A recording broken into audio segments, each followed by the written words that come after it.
11:15 this evening, officers were dispatched to the area of Georgesville Road and Climb Road on the report of a person with a knife. There were multiple callers saying that there was a male in the middle of the street with a knife in his hand charging at vehicles as they were driving by.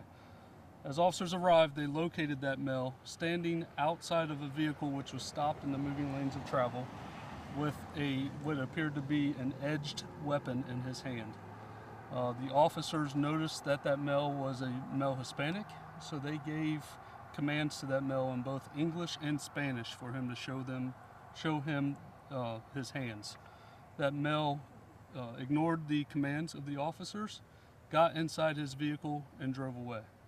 Officers followed behind the male as he drove at extremely slow speeds down Georgesville Road and eventually turned westbound onto Sullivan Avenue, where we are currently. Shortly after turning onto Sullivan Avenue, the male stopped his vehicle, got out again of his vehicle with an edged weapon in his hands. The officers once again gave commands in both English and Spanish.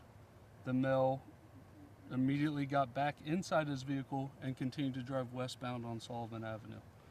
A little bit later, as they're approaching the intersection of Sullivan Avenue and Industrial Mile, the male once again stops his vehicle, gets out of his vehicle with an edged weapon in his hands, and he actually starts walking towards oncoming traffic. At that time, the officers followed behind him. One officer deployed their taser on the male. That deployment was not successful, did not have the desired effect on the male. At that time, the male turned around and charged at officers with the edged weapon in his hand. Multiple officers discharged their firearms, striking the male. Officers immediately rendered aid to the male until medics arrived.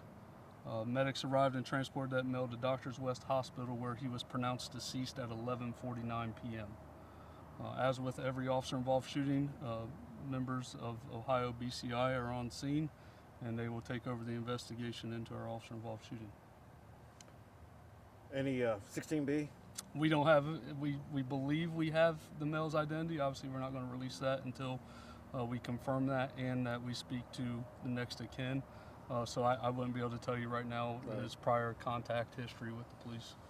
Were any officers injured? No officers injured, and no reports of any damages to the businesses nearby at this time or any vehicles that happen to be driving by. But yeah, no officers injured, just the male that was struck by gunfire. Spoken Spanish, was that's just protocol, or the officer knew commands in Spanish. Okay. And the commands were "show me your hands," and Okay. other officers obviously were saying the same thing in English. Any more description on the edged weapon? Yeah, that's something. The only thing I can tell you is an edged weapon at this time. That's something that BCI is going to take a look at a little closer. Obviously, we don't collect that. I have not seen it firsthand yet. But that's something that the only thing I can tell you right now is an edged weapon. Multiple people were calling in saying a knife, but to be safe, I'm going to call it an edged weapon at this time. I'm good. Thank you. Good? All right.